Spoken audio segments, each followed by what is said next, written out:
Hello guys, welcome to my YouTube channel average students.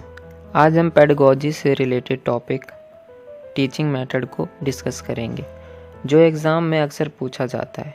मैं कोशिश करूँगा आपको आसान से आसान लैंग्वेज में समझाऊँ, ताकि आपको एग्ज़ाम तक सब कुछ याद रहे। तो चलिए शुरू करते हैं। टीचिंग मेथड जानने से पहले हमें पता होना चाहिए टीचिंग मेथड का मतलब क्या होता है। टीचिंग मेथड एक तकनीक है, या कह सकते हो स्ट्रेटजी है, जो टीचर यूज़ करते हैं अपनी टेक्निक को इफ़ेक्टिव बनाने के लिए।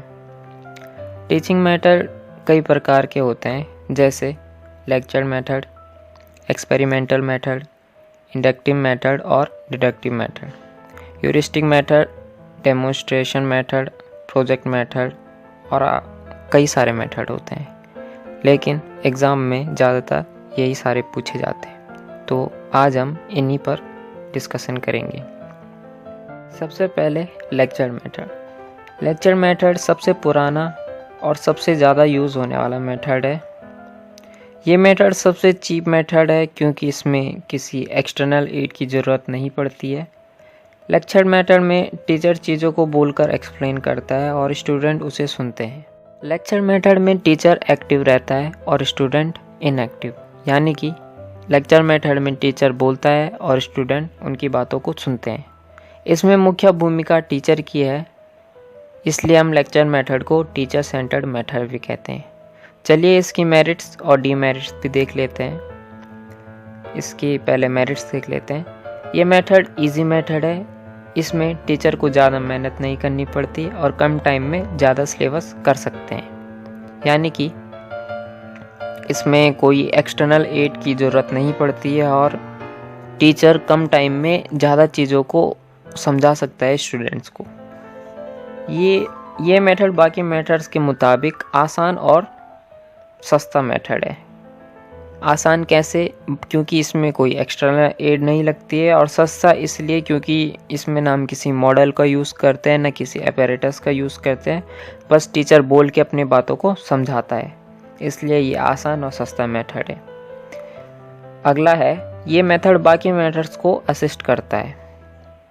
जैसे हम लेक्चर मेथड को बाकी मेथड्स में यूज़ कर सकते हैं। फॉर एग्जांपल, एक्सपेरिमेंटल मेथड में हम एक्सपेरिमेंट करके दिखाते हैं, लेकिन हम उसमें एडिशन में लेक्चर मेथड का यूज़ करके बच्चों को एक्स्ट्रा नॉलेज दे सकते हैं। और लेक्चर मेथड हायर क्लासेस में काफ़ी उपयोगी है, क्योंकि कम टाइम में ज़्यादा सिलेबस कवर करना होता है। हायर क्लासेस में बच्चे इतने सक्षम होते हैं जो बिना प्रैक्टिकल के समझ जाते हैं। अब इसके डीमेरिट्स देख लेते हैं।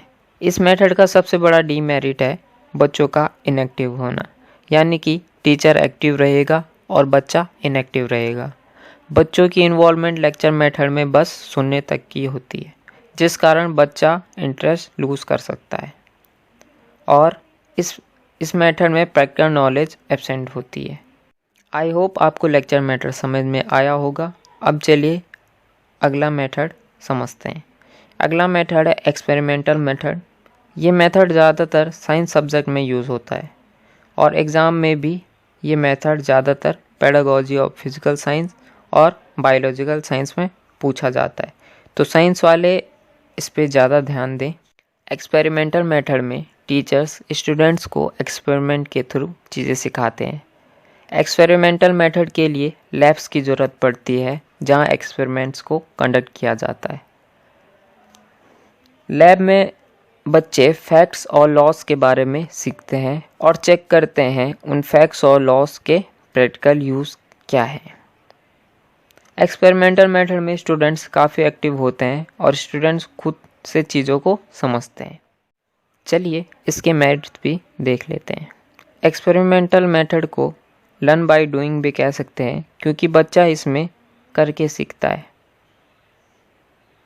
एक्सपेरिमेंटल मेथड में बच्चा ज़्यादा देर तक चीज़ों को याद रख सकता है, क्योंकि इसमें बच्चा खुद से चीज़ों को लर्न करता है। अगला है, इससे बच्चे में सेल्फ स्टडी की हैबिट आ जाती है, क्योंकि बच्चा खुद से चीज़ें कर रहा है, इसलिए उसमें खुद से सीखने की जो एबिलिटी है वो आ जाती है। इससे बच्चा एपैरेटस का सही यूज़ करना भी सीख जाता है। इसमें बच्चे काफ़ी एक्टिव होते हैं और अपनी सारी सेंस का यूज़ करते हैं, जिस कारण स्टूडेंट्स में सेंस का डेवलपमेंट भी होता है। अगला है, इससे बच्चों का कॉन्फिडेंस भी बढ़ता है। चीज़ों को खुद से करने से हम में चीज़ों को या उससे रिलेटेड चीज़ों को करने का कॉन्फिडेंस आ जाता है। ये चीज़ तो एज़ यूजुअल है।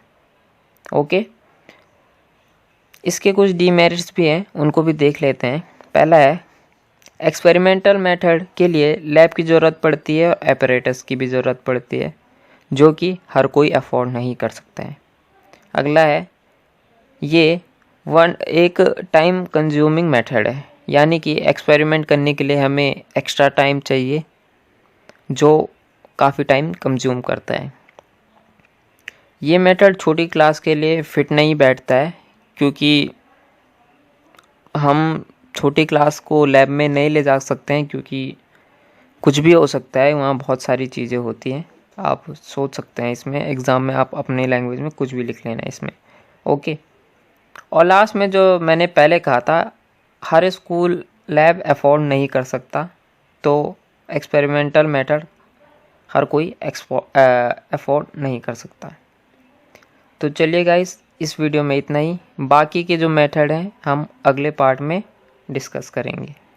और अगर वीडियो पसंद आए तो लाइक कीजिए और सब्सक्राइब कीजिए।